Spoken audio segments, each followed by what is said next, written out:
Halo semuanya, kali ini saya akan menjelaskan mengenai kedatangan Islam ke Nusantara dan juga penyebarannya. Pertama-tama, saya akan menjelaskan mengenai latar belakangnya, di mana ada 4 teori mengenai hal ini. Teori tersebut adalah teori Gujarat, teori Persia, teori Arab, dan juga teori Cina. Pertama, teori Gujarat. Teori ini pertama kali dicetuskan oleh ilmuwan asal Belanda yaitu J. Snapel. Teori ini menjelaskan bahwa agama Islam yang ada di Indonesia berasal dari orang-orang Gujarat. Pada mulanya, orang-orang yang bermazhab Syafi'i bermigrasi dan menetap di wilayah Gujarat dan India yang kemudian melakukan perdagangan di Indonesia. Melalui proses perdagangan inilah, agama Islam dapat tersebar ke seluruh wilayah Indonesia.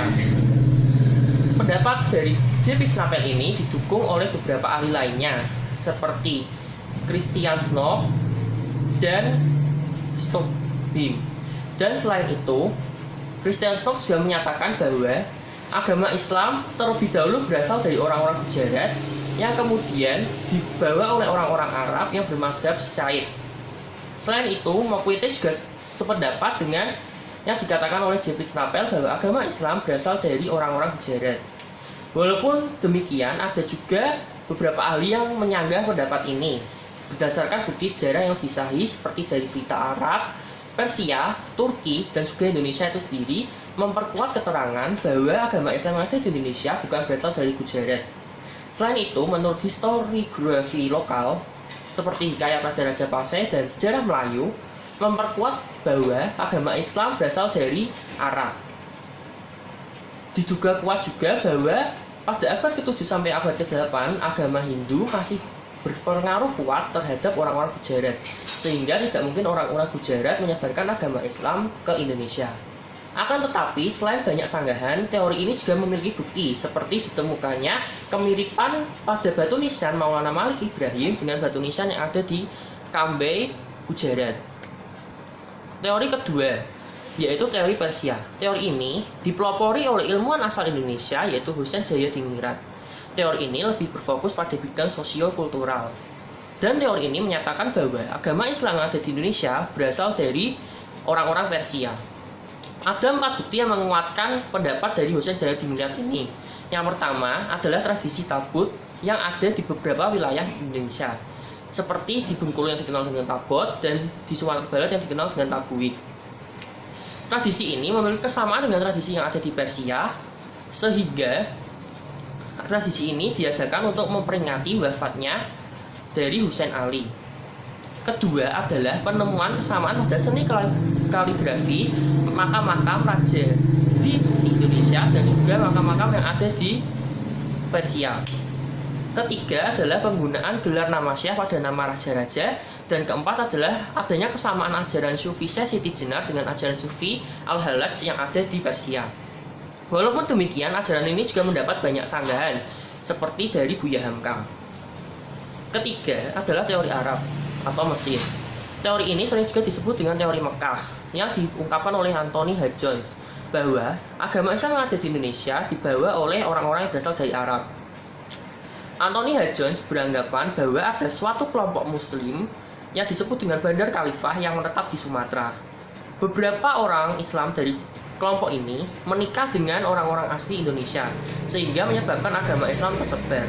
Pendapat ini juga didukung dengan adanya bukti dari Buya Hamka bahwa berdasarkan perjalanan sejarah Ibnu Battuta, mazhab Islam yang banyak di Indonesia adalah mazhab Syafi'i, dan mazhab ini adalah mazhab yang sangat besar di Arab, sehingga dapat dikatakan bahwa mazhab Islam ini berasal dari Arab. Keempat adalah teori Cina. Teori ini mengungkapkan bahwa penyebaran agama Islam ke Nusantara tidak lepas dari pengaruh orang Cina.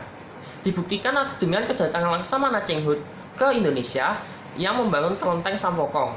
Selain itu, juga diduga kuat bahwa Wali Songo dan juga kerajaan-kerajaan Demak merupakan keturunan orang Cina. Oleh karena itu, teori ini dengan jelas menyatakan bahwa penyebaran agama Islam di Indonesia tidak lepas dari pengaruh orang-orang Cina. Kedua, saya akan menjelaskan mengenai perjuangan para tokoh dalam menyebarkan agama Islam di Indonesia, khususnya di Jawa. Tokoh tersebut adalah Wali Songo. Siapa sih itu Wali Songo? Wali Songo adalah 9 wali yang menyebarkan agama Islam, khususnya di Jawa. terdiri dari Sunan Gresik, Sunan Ampel, Sunan Bonang, Sunan Kalijaga, Sunan Gunung Jati, Sunan Muria, Sunan Kudus, Sunan Derajat, dan juga Sunan Giri. 9 sunan tersebut memiliki cara yang berbeda dalam menyebarkan agama Islam. Ada yang membangun masjid, ada yang menggunakan tasawuf, ada yang menggunakan wayang, ada yang menggunakan pendidikan pesantren, dan banyak sebagainya. Akan tetapi, pada intinya perjuangan mereka tetaplah sama, yaitu ingin menyebarkan agama Islam agar dapat diterima di seluruh Indonesia. Karena agama Islam itu sendiri bukan merupakan agama pertama yang ada di Indonesia. Sebelum agama Islam masuk ke Indonesia, sudah ada agama Hindu-Buddha yang sangat kuat dipegang oleh masyarakat Indonesia dengan adanya beberapa kerajaan yang ada di Indonesia. Oleh karena itu, perlu waktu untuk menggantikan agama Hindu-Buddha yang pernah ada di Indonesia dengan agama Islam. Wali Songo juga menggunakan berbagai taktik, misalnya dalam segi politik, pendidikan, dan kesenian. Selain itu, juga ada kaum sufi yang menyebarkan agama Islam. Bedanya dengan Wali Songo adalah kaum sufi lebih menekankan pada ajaran tasawuf dan kurang menekankan pada bidang-bidang kesenian dan juga politik. Secara umum, penyebaran agama Islam di Indonesia dapat menggunakan 5 media, yaitu perdagangan, perkawinan, politik, kesenian, dan pendidikan. Kelima media penyebaran tersebut dan juga kerajaan-kerajaan Islam yang ada di Indonesia membentuk jaringan keilmuan yang memudahkan Wali Songo untuk menyebarkan agama Islam di Indonesia. Tidak hanya itu, Wali Songo juga menyelipkan akulturasi budaya agama Islam dengan kebiasaan yang sudah terjadi di Indonesia agar dapat mudah diterima dan dapat diserap oleh masyarakat Indonesia. Oleh karena itu, kita harus menghargai perjuangan dari Wali Songo untuk menyebarkan agama Islam. Ketiga, saya akan menjelaskan mengenai hambatan-hambatan yang dihadapi oleh Wali Songo dalam menyebarkan agama Islam di Indonesia. Pertama adalah masih kentalnya pengaruh Hindu pada masyarakat Indonesia pada saat itu. Karena pada saat itu agama Islam masih sangatlah minoritas dan terdapat banyak sekali kerajaan Hindu. Akan tetapi Wali Songo tidak menyerah. Ia menggunakan berbagai cara yang memudahkan bagi masyarakat Indonesia untuk memahami agama Islam, sehingga agama Islam mudah diterima dan dapat menyebar secara luas. Yang kedua adalah masih kuatnya pengaruh ajaran nenek moyang, yaitu animisme. Hal ini pun sama dengan yang tadi agama Hindu. Wali Songo menggunakan berbagai media seperti kesenian, wayang, membangun pesantren, dan lain sebagainya untuk memudahkan masyarakat Indonesia mempelajari Islam. Dan alhasil, agama Islam pun dapat tersebar. Yang ketiga adalah banyak orang yang menentang agama Islam bahkan menggunakan kekerasan fisik. Akan tetapi, Wali Songo menghadapinya dengan cara damai, dengan ketenangan. Dia tidak melakukan adu fisik, melainkan dengan pendekatan sosial dan pendekatan pribadi. Dan yang terakhir adalah hambatan dari dalam dan luar diri Wali Songo itu sendiri, seperti terletak pada murid-muridnya misalnya. Untuk hal ini, strategi Wali Songo adalah tetap berpegang teguh pada imannya, bahwa ia harus menyebarkan agama Islam di Indonesia. Oleh ketekatannya itu dan strategi-strateginya, akhirnya Wali Songo pun berhasil menyebarkan agama Islam hampir di seluruh Jawa, bahkan di luar Jawa, se-Indonesia. Keempat, sebagai refleksi, saya akan menjelaskan nilai-nilai hidup yang dapat saya petik dari perjuangan Wali Songo dan juga relevansinya terhadap kehidupan saya sehari-hari. Nilai-nilai yang dapat saya petik banyak sekali, seperti 1. Setia. Wali Songo tetap setia menyebarkan agama Islam walaupun terdapat banyak sekali tantangan. Dan dalam hidup saya harus belajar untuk setia menekuni pada satu bidang tertentu dan tidak mudah menyerah. Yang kedua, berani. Wali Songo dalam menyebarkan agama Islam walaupun merupakan kaum minoritas, mereka berani dan tidak pernah takut. Dalam hidup saya harus belajar berani jika saya benar. Yang ketiga adalah persatuan. Wali Songo terbukti dengan bersatunya 9 wali dapat menyebarkan agama Islam. Oleh karena itu, saya juga harus bisa bersatu dengan adanya perbedaan dan bukan menjadikannya sebagai batu sandungan. Yang keempat adalah toleransi. Wali Songo sangatlah bertoleransi terhadap agama lainnya. Walaupun mereka ingin menyebarkan agama Islam, tetapi dia juga tidak. Keempat, toleransi. Walaupun para Wali Songo ingin menyebarkan agama Islam di Indonesia, mereka tidak menjelek-jelekan agama lainnya. Itulah yang ingin saya tiru. Saya bisa bertoleransi terhadap semua perbedaan yang ada, terhadap keberagaman yang ada di Indonesia. Kelima adalah cinta damai. Wali Songo, walaupun ditentang secara fisik oleh beberapa orang tidak setuju dengan ajaran Islam, mereka tetap mengambil cara damai dan tidak melakukan adu fisik. Oleh karena itu, saya juga ingin agar saya menjadi pribadi yang cinta damai dan tidak mudah terpancing emosi. Keenam adalah cerdas. Tentu saja semua para Wali Songo sangatlah cerdas, karena dia bisa menyebarkan agama Islam melalui berbagai bidang seperti kesenian, politik, dan juga pendidikan.